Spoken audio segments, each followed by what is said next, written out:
And we just received a message that the LinkedIn gremlins are apparently at work, and so there are some technical difficulties tied to those individuals who are looking to join us with via LinkedIn. And as it is a Friday night, and it's always a case of where Murphy's Law seems to always afflict us on a Friday night, then we consider that to be standard fare. But everybody who's joined us via YouTube, thank you very much for joining. And our subject, of course, as I've mentioned earlier, this is all tied to looking at the legislation and how we use governance to better manage our supply chains, looking at a sustainable supply chain.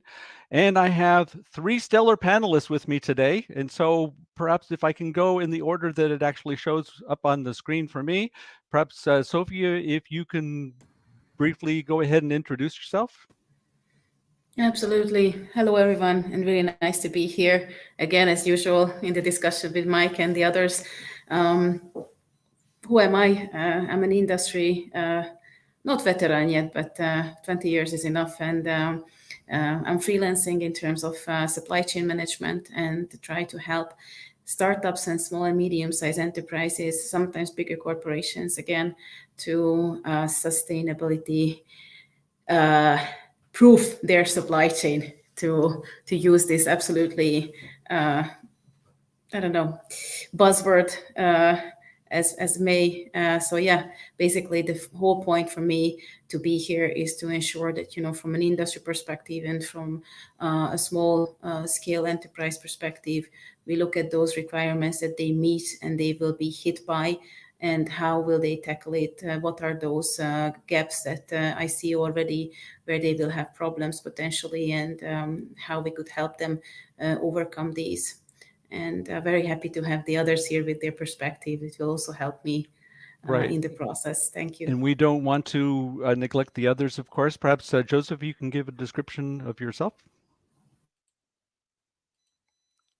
Hello, everybody. This is my first time here, so I really don't know what to expect. I'm familiar with, of course, with Zoom and a bunch of other ones, but this is the first time I'm on SteamYard. So it's a pleasure being here. I think it's in Vienna or somewhere in Central Europe that I'm here. I'm a professor at the Worcester Polytechnic Institute. It's spelled Worcester, but it's pronounced Worcester. We also go by WPI, the acronym, the three-letter acronym as well. My area of work has been for many years in the areas of operations, decision-making, technology management, and eventually supply chain management. And I mention eventually because supply chain management evolved from operations and marketing and logistics and transportation and so on. And my work, my research work, my writings have in the past couple decades, but going back 3 decades before that, I was doing other stuff, but primarily in the last 2 or 3 decades have been primarily on environmental issues in supply chain management, which eventually became green supply chain management, which eventually became sustainable supply chain management. And I use those terms synonymously and interrelatedly. I change them as the audience perspective. And I'm looking forward to our discussion today. Wonderful. Maybe I might even go ahead and throw in an additional term. Let's call it regenerative supply chain. What do you think, Gabriela? Welcome. Thank you very much for joining. Perhaps if you can go ahead and give us a little bit of information on yourself. Hello, I'm Gabriela. I'm based in Germany, in Berlin. Yeah, all the different supply chains. Sometimes I even heard responsible supply chain, or those ones. I myself, I'm from when it comes to supply chain, from the procurement side of the supply chain. I've been working in the industry, in private sector, in procurement position, and also at the public sector in procurement position, and had the chance to work with different NGOs, organizations like WWF, the Climate Kick, the EU, different DGs on sustainable / green / responsible / innovative, all the different procurement projects they had. And recently I had the chance to be involved in different circular economy and circular supply chain procurement projects as well. And I really hope that I can contribute to the discussion. Yeah, myself, I have a legal background, so I am graduated in laws, in environmental law, and then later in human rights. So this is actually how I ended up in this field of sustainable supply chain and procurement. Thank you. Wonderful. Thank you very much. Ed, we've running across some technical issues apparently from LinkedIn, what I understand, but of course the show must go on, and so it will. And perhaps maybe some general ground rules that for those of you who are not familiar, I believe in making sure that our sessions are very interactive. So that means for all of the panelists, if there's something that you would like to go ahead and to say to maybe some other comments that were made, feel empowered to go ahead and jump in. And we're very keen on making sure that that dialogue is flowing. And then, of course, for our audience, so I'm looking here, there you are. Our goal is, of course, to make this as interactive as possible, also from the audience perspective. So if there's anything that's being said, or perhaps even what's not being said from our panelists, feel empowered to go ahead and put some information into the chat box, and we will make sure that you are part of this conversation.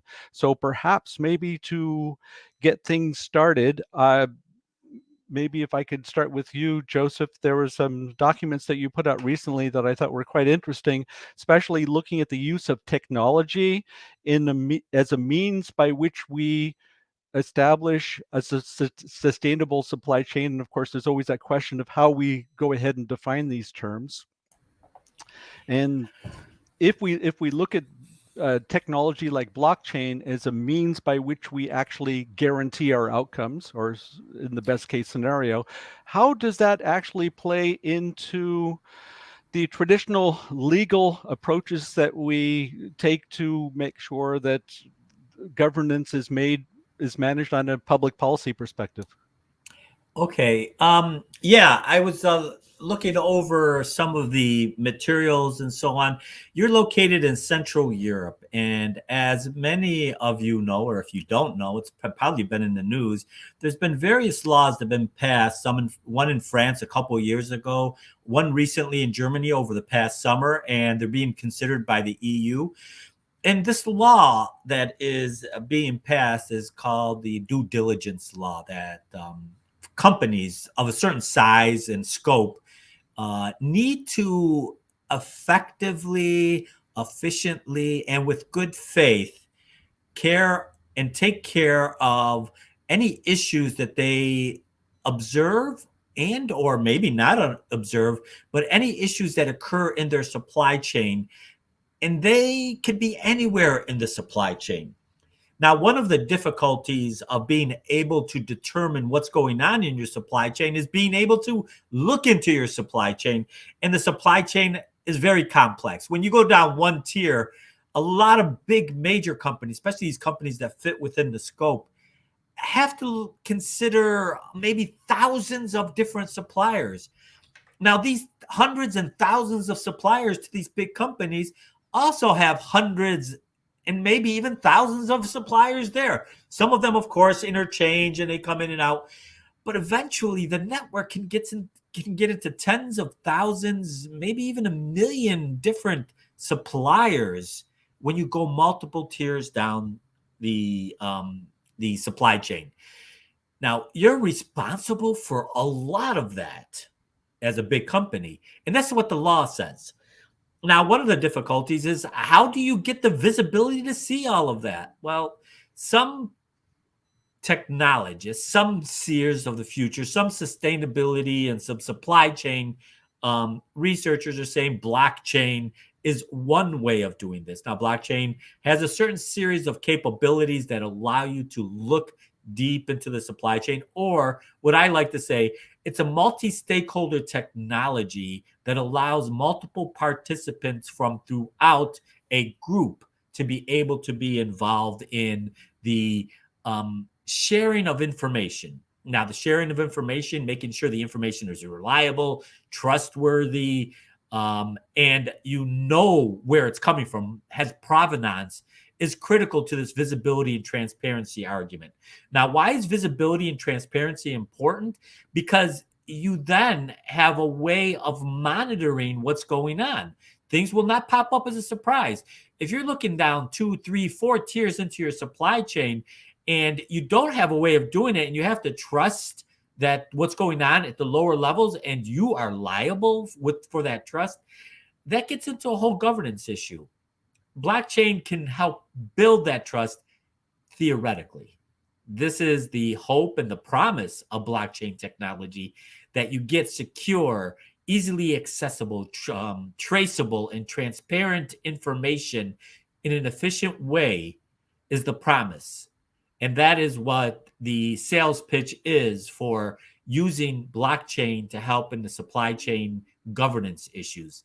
Of course, how does it relate to sustainability? Well, you don't know if actors in the supply chain are good actors from an environmental perspective, good actors from a social perspective, or not.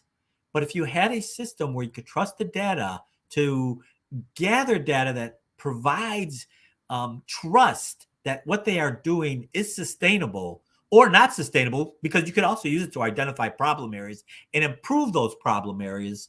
It doesn't mean you should hide everything. You should make it open if you want to try to improve. That's the other side of why this information is valuable.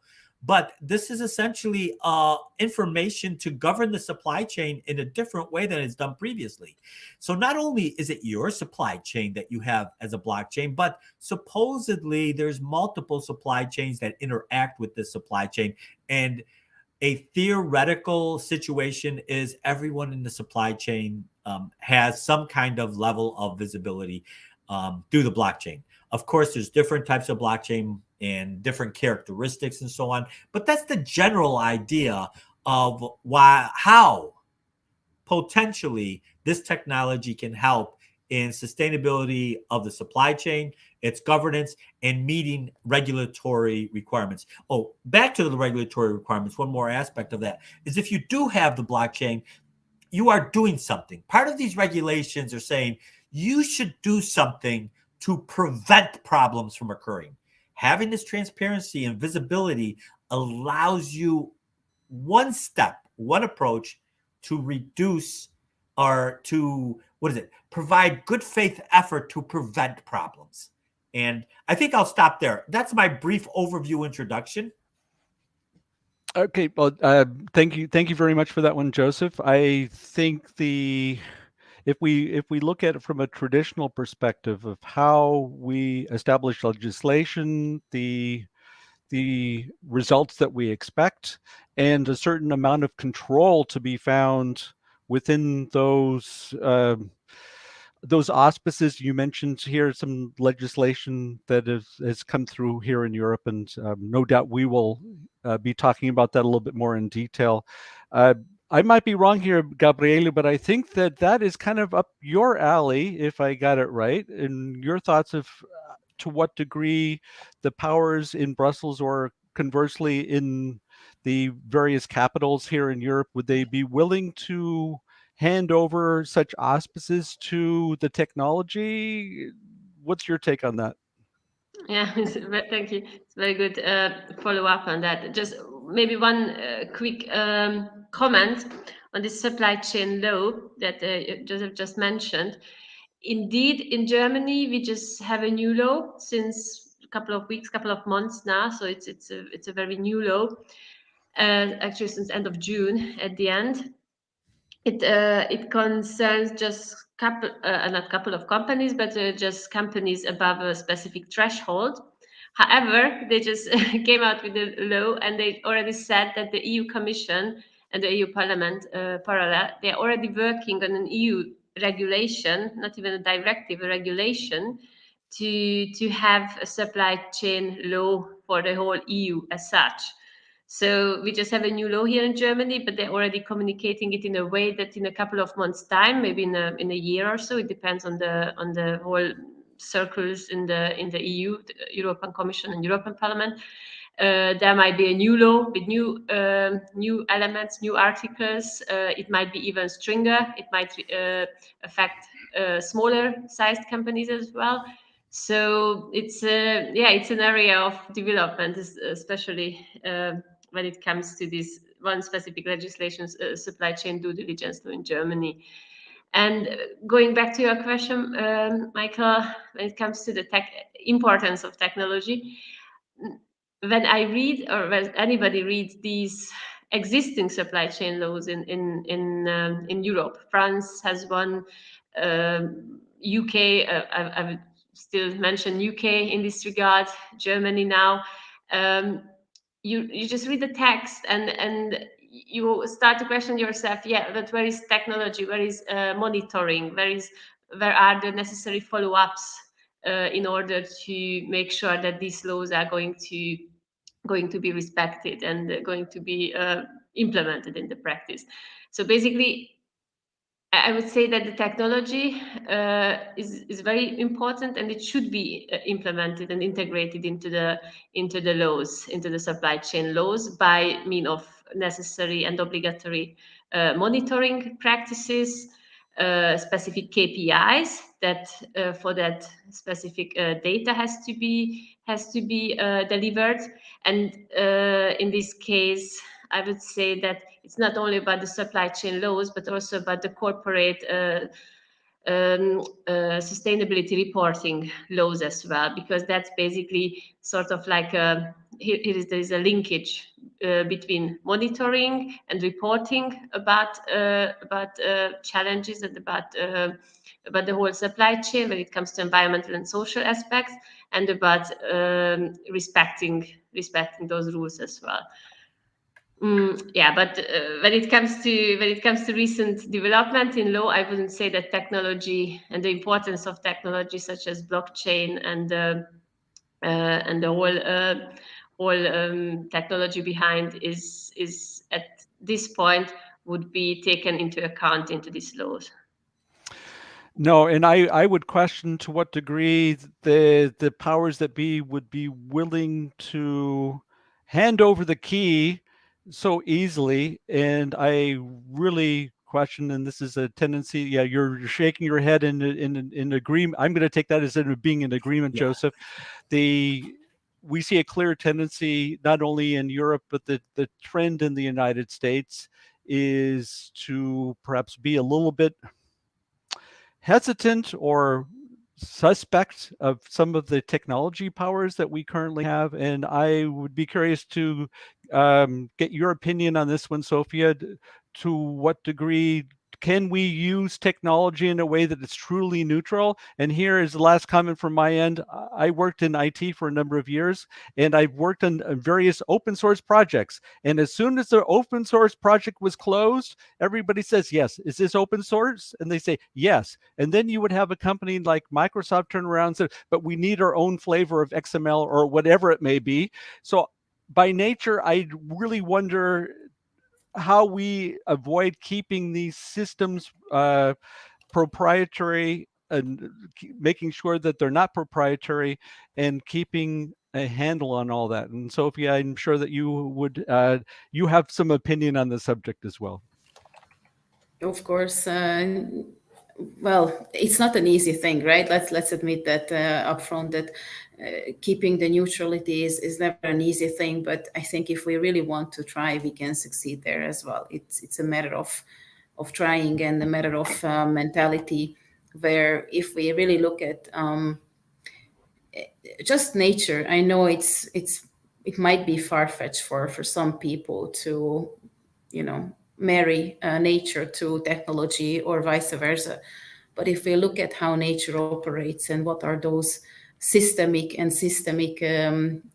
thinking and system setup that nature is using, then it's not that far from technology if we look at open source solutions. And getting back to the previous conversation about technology and blockchain. Blockchain is supposed to be that distributed ledger solution, right? That can help us really with the ownership being right there distributed between the actors of the supply chain. But at the same time, everybody has the opportunity to access the data and look at it and audit as such, right? So from a legislative perspective, that is actually one of those aspects that could serve us really well. and that range of actors along the supply chain and the stakeholders could really manage this well, right, from that perspective. So I think we have a really good chance here, Mike, and I don't think it's impossible. It's just we need to try, and before handing over to the big solution providers, we should really try managing this in a way that those small companies who are blockchain providers at the moment, they get each of them a chance to come up with solutions that are valuable. They can be linked together, and instead of creating a beast like Microsoft, I'm sorry, I need to mention them. I'm not against them. It's just really how they also grew. So instead of creating a monster, we could really just use open source innovation and open source technology, as you mentioned. Yeah, and I think that you gave me a great opportunity, Zsofia, to use this as a segue when we're really talking about the definitions, and I'm just kind of piggybacking you, Joseph, on some of the things that you mentioned earlier. If we agree that nature works on a steady state, there is no such thing as growth, and if we agree that sustainability is adhering to the steady state, that we say that resilience is making sure that we get back to the steady state, and if we say that regenerative means that it becomes continuum, which is actually the circularity, then the question would be, when we look at components, again looking from a technology perspective, the performance elements are easy. Anything that deals with economics, we could easily manage. But if we're really looking at the so-called meat and potatoes of what we really need to be looking at within the supply chain, I'm only piggybacking, Zsofia, on what you were talking about, and that would be the social and the ecological. How do we quantify this in a way that it actually fits into zeros and ones? And who does the qualification? Because in those four terms that I just mentioned, I know there are too many people out there that have different definitions. Anybody care to give that a stab? I think that, Joseph, you're wetting at the bit here to actually answer the questions earlier. Well, yeah, the whole issue of technology replacing government regulations, I don't think that should be the question. Is how do you use technology to help? It's a supporting thing, not a replacement thing. I don't think you can really replace the mandatory oversight that's necessary for organizations. Otherwise, they're going to do whatever it takes for them, whatever's beneficial to them. What I was saying from the technological perspective is that organizations, to show good faith in following these regulations, meeting these regulatory requirements, can use the technology to do that. The governance mechanism that they have, the regulatory mechanisms, the laws, are going to remain there. These technologies are not going to replace those. But technology is only one part of the picture, too. You have, and more importantly than technology is the users. The technology exists. We have all kinds of technology at our disposal. But what the users do with the technology is much more critical. Behavior is 99% of outcome, in my opinion. Human behavior is what's critical in this situation. Now, how do you govern human behavior? There's multiple ways of governing human behavior. Technology can set boundaries. It can support good behavior. It can also support bad behavior. People can find ways around anything. So as a technology person, I'm not one who says technology is the solution. As a matter of fact, I've written articles saying technology is not the solution to sustainability and can work against sustainability as well. But I've also taken the other side and saying it can also enable it if it's used in the right way. So I don't want to look at technology as being bad or good. For me, it's an inanimate object. It's how people use it that's going to be the most critical aspect of it. And that means people in the supply chain and how organizations use it. But there was many other things I wanted to touch upon that they mentioned. Was one of them, I think, that Gabriela mentioned in terms of reporting. Now, one of the issues, and this gets a little bit beyond the governance mechanisms of regulation, but more the governance mechanisms of the free market. And the free market supposedly works on information asymmetry reduction, information change, exchanges, and so on. And one of the mechanisms for this disclosure that investment companies and markets use is ESG, which is environmental, social, and governance mechanisms. And the other day I said, how can blockchain technology support ESG? And ESG can be used for multiple purposes. Usually it's associated with the investments, but governments can use it. You can, society can use it. NGOs can use this information. The problem with ESGs and sustainability reports and disclosure is that they're not standardized and they're not maintained well. Now the question is, can something like this multi-stakeholder technology like blockchain help with the auditability? Somebody mentioned auditability. Can it help with the reliability and trustworthiness of this information? So not only can you gather information to manage regulatory processes, but you can gather information through these technologies for investment purposes, for market purposes, for consumer purposes. And that's why I call it a multi-stakeholder technology, that the information is available to multiple sources for multiple purposes, even the same information. And I think this is where the power of blockchain technology is. Organizations can use this to provide the necessary information for all these governance mechanisms, whether they're voluntary, market governance, or regulatory governance. Yeah, and thank you very much for coming up with the euphemism to describe greenwashing in another perspective. So that was very appreciated. Any thoughts from you, Gabriela, Zsofia, and that of what Joseph just passed on? Please, Gabriela. And just one thing to add, because Joseph was talking about gathering information, but we also need to gather information for new laws, for updated laws, for policies, actually that are the basis for later laws. So I would say that I really, when it comes, I've been working in a field of procurement, and especially when it comes to public procurement. And what I was always missing in public procurement legislation are mandatory reporting requirements. When it comes to private sector supply chain, obviously you might have a different law like the corporate sustainability reporting, and then might be some sort of mandatory mandatory reporting involved. But when it comes to the public sector, there is no such, or just a very basic requirement to report on specific facts. And without knowing what is going on, without knowing about the whole public sector supply chain issues, it's not even possible to draft better laws, to see what are the tipping points and how to address them, because we don't even have the information. And that's also one point for blockchain, not only to act on the recent laws, but to support future laws, I would say. Yeah. Can I also add one more thing, Mike, here? No, you can't. Oh, okay. So just piggybacking on what Gabriela said about the public and private sector, reflecting a little bit on how to come up with better legislation, I think there is still a huge gap in asking private sector about input into different laws. And I know that there are certain public institutions who are trying, but I still see a huge gap there, which should be plugged in.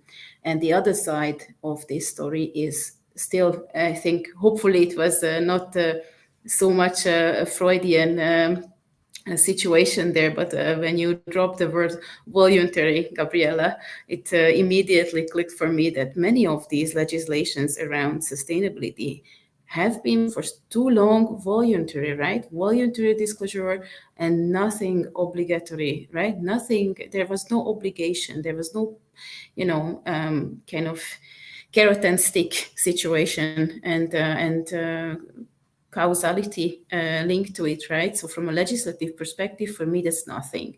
I'm sorry, but that's one of those things where I would say, yes, many companies actually exploited those voluntary legislative requirements to their benefit to market their greenwashing or greenwishing ideas as sustainable solutions, right? So very much agree with both what Joseph and Gabriela said here. And here I have to go back to something that I read today from you, Joseph, or your name was on the paper, and it was all tied to this idea that the legislation or policy could possibly be counterproductive in the respect of the reaction, and very possibly it might be tied to partially to that, Zsofia, of what you're mentioning is that we do not have necessarily the enforcement mechanisms in place to allow us to make it happen. But it was some interesting insights. Perhaps you'd like to go ahead and talk about that, Joseph. Some of the research that you performed in looking at the adverse reaction to be found within certain companies based upon the policy that was being presented. I don't remember which article that was. Again, Doesn't matter. It was tied to innovation and use of technology as a way by which they could even the playing field. Because one of the comments that was made was that, okay, it's not just you being a multinational, but all of your competition is confronted with the same situation. So how do you deal with it? Looking at a classic Porter's five forces, where we have the competition in the middle of the diagram, fighting it out against each other. Well, how do you differentiate yourself with the competition, especially when you're all afflicted with this same regulation? I think it's a good thing when everybody is afflicted with the same regulation. There's also the situation where there's a free rider situation. Now, European companies German companies, first of all, are ones who are facing legislation that other places in the world are not. And they're going to be pointing fingers saying, look, you're tying our hands here by making us do things that other organizations in other places do not allow us to do, or are allowed to do. Like if you're in the United States, it's a wide open world on sustainability and doing what you want to do, although there are certain rules and regulations that are in place, but it's mostly voluntary, information based. One of the things with these regulations that are beginning in Germany and that the EU may adopt, as I think Gabriela mentioned, is likely to adopt, and maybe I think Zsofia mentioned it as well, is that they have teeth behind them. They are actually going to put money down and actually fine companies in the tens of millions, if not potentially hundreds of millions of dollars for something that goes wrong. This is the stick aspect of it. If you're going to make everything a carrot, then some companies are going to grab the carrot, especially those companies that have the tools and availability, that have the least, steep, the slope of the hill to get there is the lowest grade hill. The easiest to get there are those companies who are going to take advantage of the carrots. The other companies are not going to take advantage of it. They're going to be spending their time and effort somewhere else, trying to increase the return on investment. If the return on investment is in line with the regulations, they'll take advantage of that. If the return on investment is not in line with the regulations, they're going to go in a different direction. Unfortunately, even in sustainability, the stool leg that gets 99% of the attention is economics. We could talk all we want about environment and social good and all these different things, but without some internalizing the external costs of social, environmental, free goods, companies aren't going to do anything. And that's a basic economics principle. I'm not sure if I answered that question, but yeah, some companies will use technology to their competitive advantages. And one of the things that is a competitive advantage of some of these multi-stakeholder technologies is the efficiency, if it works. And again, there's a big if there. If it works, the efficiencies involved in gathering the information. A large reason why information isn't easily accessible isn't because companies are trying to hide it, but because it's so expensive to get right now. Blockchain and other technologies may reduce the cost of gathering that information, essentially requiring their suppliers and their suppliers' suppliers to provide that information if they want business. And they might have that information easily accessible. So there's those issues. And I think, Mike, when I was talking about the differences and taking advantage of it and having them take advantage of this information, it was more from a competitiveness perspective. If they implement blockchain, it can be more competitive. I think that's where I'll stop right there. Oh, no, that's fine. Joseph, I was just trying to wind you up a little bit, and it looks like I succeeded. Oh, I can wind up in many different ways. I'm easily wound. That's fine. Now we're trying to come up with an interesting discussion. I almost felt that you were bringing us into a great segue into a CO2 tax. But I'd like to go ahead and ask Gabriela and Zsofia a question before we go down that road. just kind of piggybacking on that of what Joseph was talking about, do we have teeth within the EU to truly enforce those things that we are trying to push through? What are your thoughts? Zsofia? I think we are lacking teeth. Let's That was put it very this way. definitive. No, that was quite clear, and I would not disagree with you. Gabriela, your thoughts? Yeah, I would. I wouldn't disagree either. But just wait for the first draft. We will see how the first draft of the regulation looks like, and it's important for everybody to know that regulations, if the EU is coming with a regulation, it's directly applicable in the countries, in all the EU countries. So it doesn't have to be amended into the national legislation. So if there is any EU regulation on supply chain, it will be valid from Finland to Portugal, everywhere in the same extent.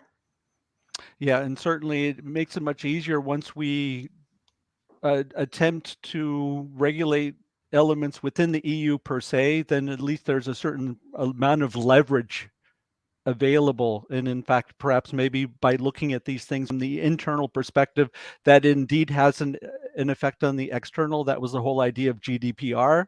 We haven't heard much of that subject lately, but I mean, let's be honest. I tend to think, considering my origins, I still like to think that the glass is half full, and so let's go ahead and hope for the best. I'd like to go ahead and make sure that we give our audience an opportunity to toss in their 2 cents, and this is coming from Balish. So thank you very much, Balish, for engineering everyone to come to YouTube since there was a crash on LinkedIn. We have laws for emissions. Then we delegate production to China where such laws aren't applied. We kill our economy, hurt nature too. Joseph, this is partially what you were talking about. Will these supply chain laws be different using common sense? Whoa, that's another term that I didn't include in my definitions earlier, common sense, but maybe that's something we should look at. And any thoughts from any of you tied to that of what Balish was asking? Joseph, Zsofia? go ahead. I see you that you want All to right. say something, Oh and yeah, I'm gonna I've follow done up. work. I've done work in China. As a matter of fact, a lot of my publications have been with green supply chains in China and so on. Yeah, I agree. There's been mixed economic results, but common sense does say that companies will locate to places where there's easier places where these externalities are not internalized to organizational costs. And this is also called the pollution haven hypothesis, that companies will locate to wherever the environmental regulations are the easiest to get around. I don't say that where the environmental regulations don't exist. China has probably the most environmental regulations in the world. The issue there is the enforcement. Do they really enforce those regulations? There's a lot of looking the other way. And yes, companies will look that way. Supposedly, and now this gets back to the assumption that there is real teeth, there is real monitoring, and there is real auditing of this, and real fines and real court cases. If there is real teeth, companies will more carefully examine the pollution haven hypothesis. That is, will they actually go? It would be very interesting, and this is from a researcher perspective, to study that once this goes into force, and I think there's a certain date when it's going into force and so on for a broader set, will companies do more reshoring or bringing back to where they're located? Will the pollution haven hypothesis no longer be as valid as it was before these laws? That would be an interesting perspective. But in this case, it isn't the suppliers or it isn't finding suppliers in China. It's more about companies locating their facilities in China. I don't know if that's considered a supply chain or not.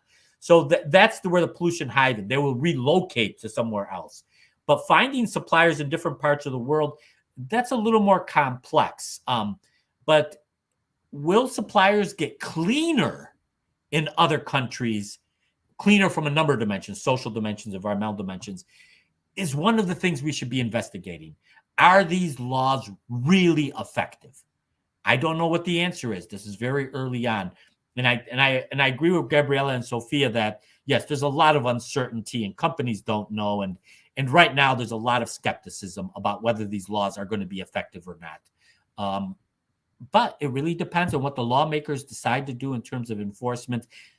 And the other part of this is, what do those countries in other places that do not have these laws, are they going to have an equal agreement that they will allow this to occur? And now the other side of this is, will you see headquarters shifting from Germany in the EU to China in the United States because of these laws?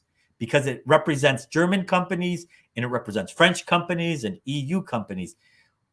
You could just change the headquarters. Will there more be offshoring or reshoring occurring? I think this is a very amazing situation where this change really is going to cause to find out if there is going to be a difference. You can see either side. You have a clear precedence already with GDPR, precisely, Joseph, from that of what you were talking about, because we saw precisely those movements that you just referred to. We saw that in lieu of GDPR coming into place in the end of May 2018, and we still see some movement taking place. Although, interestingly enough, it becomes a case of where the tail wags the dog, and that's another point that we need to take into consideration. That we even have there's a law in California that's to a certain degree even more stringent than GDPR. I don't want to go too much in that direction, but I cannot avoid that segue into a CO2 tax, because it goes directly into that of what you were talking about, Joseph. If we go ahead and establish a tax at the border, at an EU border of 500 million people, where we know for a fact that number has a very significant role, looking at it from an economic perspective, that would be extremely powerful. And with that, I would be very keen to get Gabriela and Zsofia's opinion on that statement. Either one. Zsofia, it looked like you were ready to go. You go ahead, Gabi, or yeah. I can go ahead. Okay, so basically, from my perspective, from a very industrial point of view, that is very risky. That is very risky, but at the same time, as I always say, if we don't move at least with a bigger block together, it will never ever materialize, and we need to take that chance, right? Whether we like it or not. And the other segment for me here comes in play, where I would say CO2 tax cannot go ahead without company income tax legislation changes, right? So whoever has a headquarter here or there needs to pay taxes there. Of course, everybody is aware of also the great work coming from Janet Yellen, basically, in terms of harmonizing, company revenue taxation. That needs to go hand in hand, and in that case, that can balance a little bit out, not much, but a little bit. And at the same time, again, getting back to what Joseph said, tax haven from this perspective, or even from a pollution perspective, is that really something that's a solution? I think also the customers will at one point vote with their money. At least from what I see from a European point of view, I started seeing the trend from a consumer perspective, where they actively go against companies who are not taking the relevant steps, which I'm very happy to see. So I would say also in the US, even if there is an imbalance, or in Asia, that honeymoon period will not be so long, because consumers will get more and more conscious, and I hope that will also push that balance a little bit back into what we should be doing, right? The right thing to do. So it's not just down to the companies or who's cheating or who's not cheating with relocating, but rather, can we get to a point where we really say, are we doing the right thing? Do we have the understanding that this is not just about company revenue or profitability or shareholder revenue, but about the fact that even the shareholders will not be able to breathe fresh air if we don't have fresh air, right?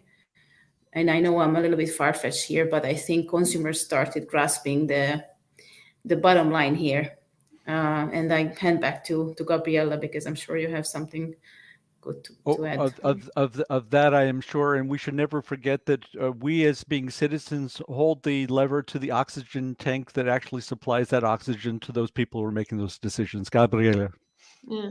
But I just wanted to reflect on this. I just also see the chats. And actually, it would also reflect on the very last chat from Larissa when it comes to incentives and support for companies.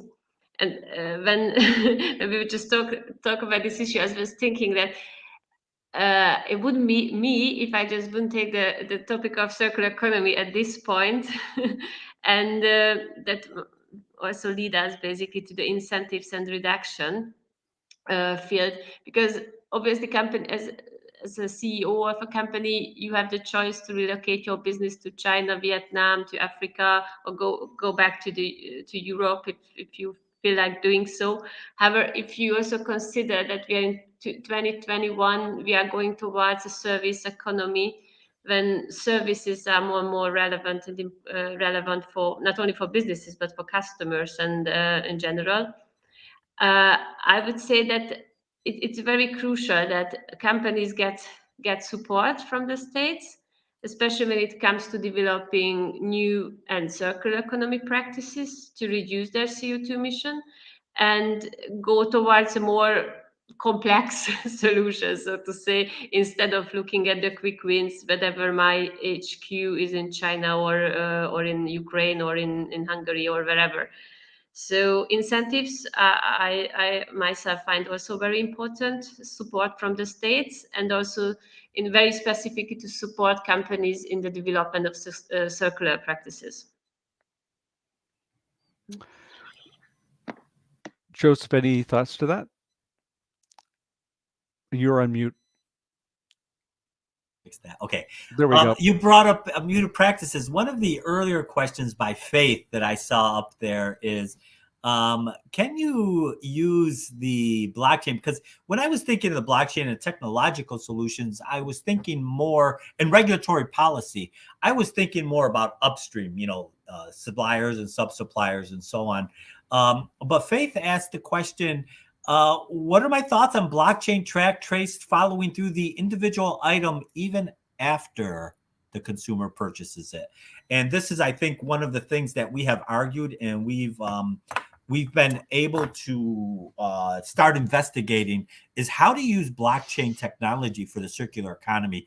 We have a number of papers that have been developed along that idea. And the idea here is, why not be able to trace the material or the product as it goes through the supply chain instead of the customer? Why can't the information be associated with that product as it goes along?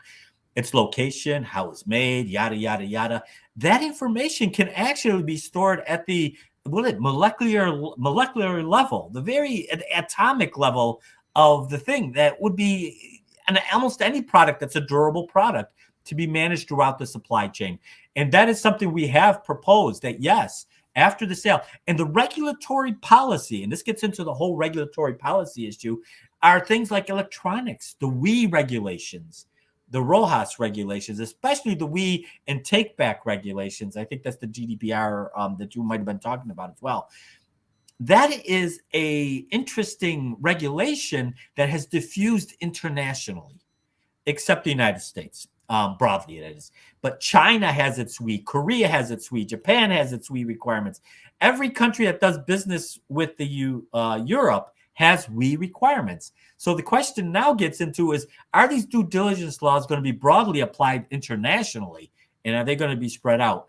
But products flow internationally. Know where they are, know how old they are, is critical to product stewardship, whether the law exists or not. And I imagine that product stewardship isn't just going to be for an EU thing, that, manage products that stay within the EU, but anywhere in the world. And how do you trace them anywhere in the world? I don't want to say this technology will do that. I think there's the potential for this technology to help with that information to make circular economy more sustainable. By the way, circular economy and sustainability are not always synonymous, and I have a whole other paper on that issue too. I could only agree with you. I think you will have violent agreement from the rest of the panelists here. There are some things that we do need to take into consideration, perhaps as we're reaching the witching hour here, maybe as a closing. We had the finish of COP26, what was it, about a month ago? And one of the big issues that I kept hearing through all the conversations that were tied to what happened, or better said, what didn't happen in Glasgow, was this idea of enforcement. And the question I would have to all of you as a closing is, looking at COP26, looking at what we will have next year at COP27 in Sharm el Sheikh, do we have the ability, from a governance perspective, to actually add teeth to some of those things that were discussed? We did see some tendencies in comparison to Paris, not nearly as much, but as it's never really a revolution, it is an evolution, and sometimes we take 2 steps back. What are your thoughts moving forward, looking at Sharm el Sheikh? Do we have a chance of making this a little bit more solid moving forward? Perhaps Gabriela, if you could start with you. Yep, you are on mute. Yeah, so yeah, thank you. So I had some issues. No worries. I mean, with the COPs, I don't know, I think it's the same with everybody here in this chat and in this online field right now, that we have all the COPs every year, new COP in different countries. Now because of COVID, we had online COPs, and I don't know. It's just another COP for me. I do agree that the COP in Paris that made some changes possible, but since then I do not see any difference between any of the different COPs, and I'm not sure what this COP will add to the never-ending lines of COP decisions. However, and it also refers back also what Joseph said, to this game theory approach, basically, that everybody should basically comply with the same rules. Otherwise, it will make the situation for some companies from specific countries much easier than for others, and obviously they will be free riders of the system. So it's an issue, sustainable supply chain, that should be considered at a higher level, at a WTO level or at a global level, UN level, wherever. But otherwise, we will have free riders everywhere at some point. Well, I know this is not COP 26 and can be considered to be small fry in comparison, but we had a precedence here in Austria a few days ago where a tunnel that had been under discussion for a good 20 years, where all of the politicians considered it to be a done deal, based upon the actions primarily, I would say, from Extinction Rebellion and to a certain degree from Fridays for Future, and the fortunate situation for us to have a green environment minister who really means what she says. We were able to actually rescind that directive of building that tower because they realized, or they were able to successfully bring across the argumentation. If you have a problem with cars, if you build new roads, it doesn't solve the car problem. And so we need to be able to address that. And I think that we can look at things like this, these types of actions, or these types of progress, because it was a progress, as being an impetus of maybe how we take advantage of naming, shaming, and blaming, and actually going ahead and making these things happen. And so I guess playing the role of good cop, haha, bad pun. Zsofia, perhaps if I could hand it over to you. I can always be a good cup or a bad cup. You know, I'm a good partner in these things. But I know you are. Piggybacking, on what you just said, that's exactly, well, almost exactly what I wanted to share on what Gabriela said. I think the grassroots actions from the individual countries, where they can change politicians in place, just like you said in Austria, it will be critical for the next COP to succeed. So we really need to use these 12 months, roughly 12 months. Time is ticking, very fast. We need to use these wisely wherever possible, where there's an election. I know, for instance, in my country, there will be an election as well, and in other countries as well across the globe. So we need to really step on as individuals, as citizens, and take those grassroots actions and get those going in our favor to make these legislations and governance happening. So that's what I would add here as a very bad cop. May I just add something, Mike? Sure, Because of course. this part of the conversation leads us really to the big question: how do we initiate change, top down or bottom up? It's like a never ending story, actually. Yeah, There's I was going to say something that came out of this. I have Gabriela's same cynicism or skepticism of these cops, and flying in from across the world on our big jets, hundreds of thousands of us to be able to talk about climate change. It's a bit hypocritical, but one of the things that I did see in my updates I get these little updates on news things, is that Joe Biden called up the premier of China to actually talk about climate change. And this is something they can agree upon. This is the top down portion of things. This is where you have two presidents of by far the leading emitters of carbon emissions actually seriously talking about this issue. If nothing else, this talk may lead to something. And this is where it begins. I still think we're still walking much too slowly, but at least we're walking. We're starting to crawl a little bit by talking about it among the two biggest emitters in the world. So I looked at this as the bright side of it. Of course, I have the cynical, skeptical. So if nothing else, it keeps the awareness up. It's not something that's forgotten, because if we stop doing this, it's going to be forgotten. And, we're going to have our own little conferences, academic conferences, or our little own groups. But this is something at least the news agencies have something to talk about on a slow news day. It brings up the awareness. That's the positive aspect. Does anything get done from it? A little bit. Mike, you mentioned a little bit here. I mean, just them talking to each other, two major presidents, leaders of major countries talking about it. First thing on their agenda was this. I think that's a major step forward.